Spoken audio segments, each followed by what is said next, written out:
Hello and welcome to Meadow Bakery.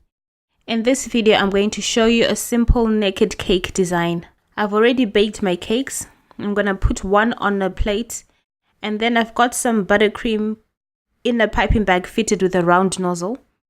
And I'm just going to pipe and squeeze and let go, and just go around piping all over your cake until it's covered. And then get your other cake, put it on top, and then pipe around the cake and all over the top with the same way you did in the inside.